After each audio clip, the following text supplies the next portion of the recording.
नमस्कार प्रिय दर्शकों एवं किसान भाइयों, आप सभी का स्वागत है हमारे YouTube channel real Indian farming पर।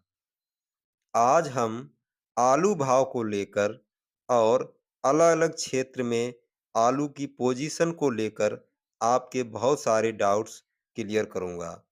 जैसे अलग-अलग क्षेत्र में, अलग-अलग कोल्ड स्टोरों में आलू के भाव में ₹100 से लेकर ₹200 तक का डिफरेंट देखा जाता है।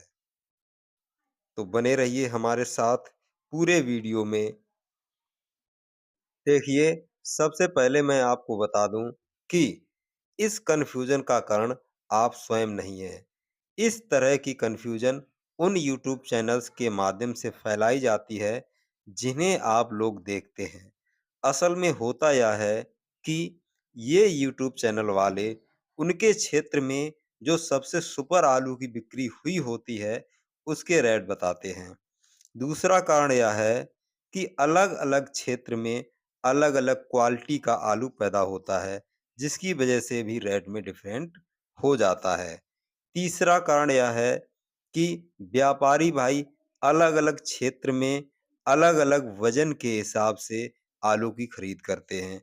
जैसे कहीं-कहीं पर प्रत्येक पैकेट में 53 किलो वज़न माँगते हैं, तो कहीं-कहीं 50 किलो प्रति पैकेट के हिसाब से बिक्री होती है और कहीं-कहीं तो आलू की बिक्री प्रति क्विंटल के हिसाब से होती है। ऐसे में भी किसान भाइयों को डाउट्स हो जाते हैं।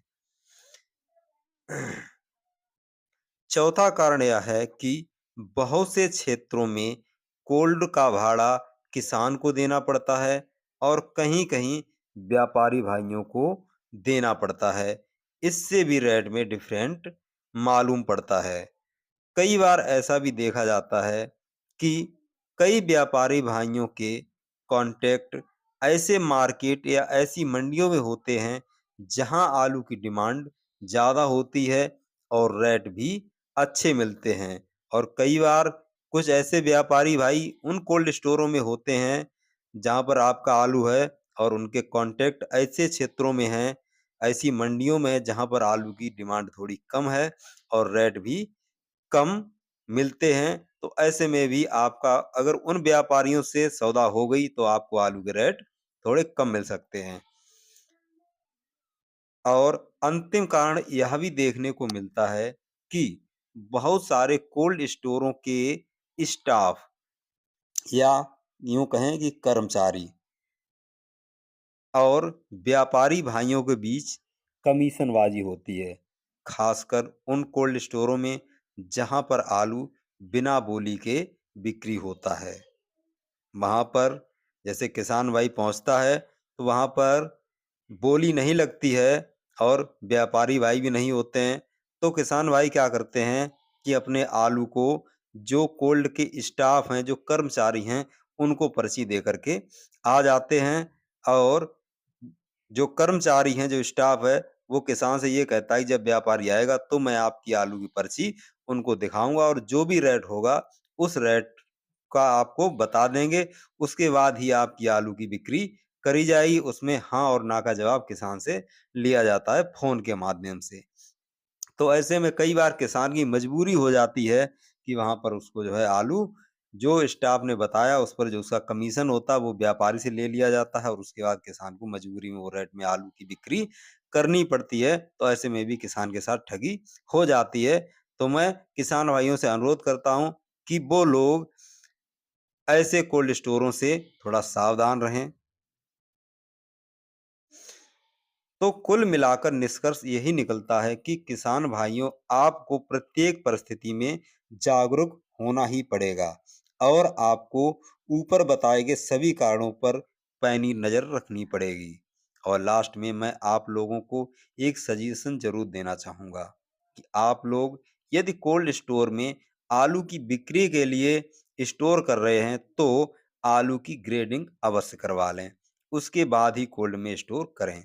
ऐसा करने से आपको हमेशा मार्केट रेट से 40 से 50 रुपए तक प्रति पैकेट पर एक्स्ट्रा मिल जाएंगे। और अब बात कर लेते हैं आलू की करंट पोजीशन की।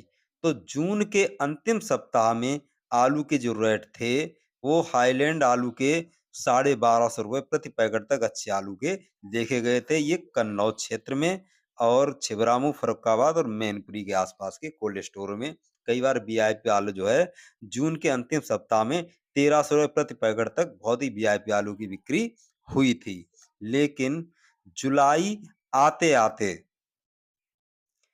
प्रत्येक पैकेट पर 50 से 100 रुपए तक का डाउन देखा गया है। लेकिन यह सच्चाई है कि आलू 100 से 50 रुपए डाउन हुआ है, लेकिन बहुत सारे यूट्यूबर्स इसको दिखाना नहीं चाहते हैं। अभी इस रेट में मार्केट स्थिर है और लगता है कि इससे ज़्यादा डाउन होने की उम्मीद नहीं है। या तो यहाँ पर मार्केट स्थिर रहेगा या फिलहाल में 50 से लेकर के 100 रुपए तक का करंट देखा जा सकता है। लेकिन जो लोग 1500 से लेकर के 2000 रुपए प्रति कट्टा तक की उम्मीद लगाए बैठे हैं, वे लोग थोड़ा समझदारी से काम लें। बहुत बहुत धन्यवाद।